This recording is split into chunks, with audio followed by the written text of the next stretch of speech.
Back to wage negotiations. Now, public sector unions affiliated to Cosatu say they've begun mobilizing their members for a massive strike in the public service.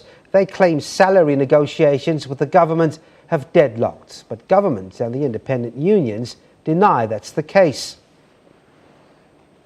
Public sector negotiations began in earnest 2 months ago. Since then, both the government and public sector unions have been racing against time to conclude a wage deal by the end of this month, which is the end of the current financial year. All along, government had made it clear that it's prepared to give public service employees an inflation-linked increase and not more given the current weak state of the economy. As a result, government's offer has been 5.8% based on the projection for inflation this year. But now the inflation outlook has dropped to 4.8%, putting a spanner in the works. In the negotiations, government has maintained that its offer is still linked to inflation. Cosatu public sector unions have taken that to mean that government has now lowered its offer to 4.8%, and they are angry. We have called for all our provinces, regions and branches, all in the public service, as we're representing the public sector of Cosatu unions, to ensure that they consult all their members in a view of ensuring that we begin with the process of mobilizing them to ensure that we embark on an action which will be decisive to ensure that we break the deadlock, because the employer is on strike, and therefore for us to be able to bring the negotiation back on track, we have got to ensure that we reply with a decisive action of a strike.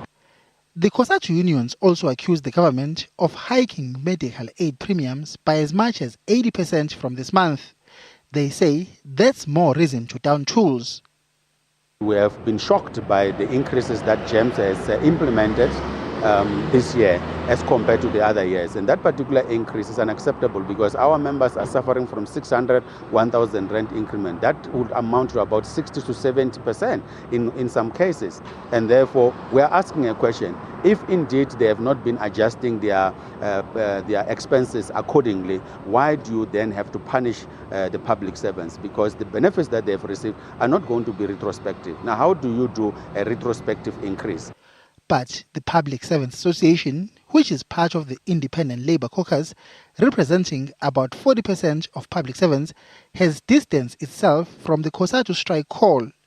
It says in negotiations held yesterday, government negotiators promised to consult their principals to get a new offer to be tabled before the end of the month.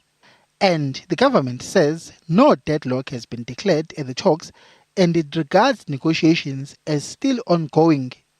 Mbongeni Muchwa, SABC News, Johannesburg.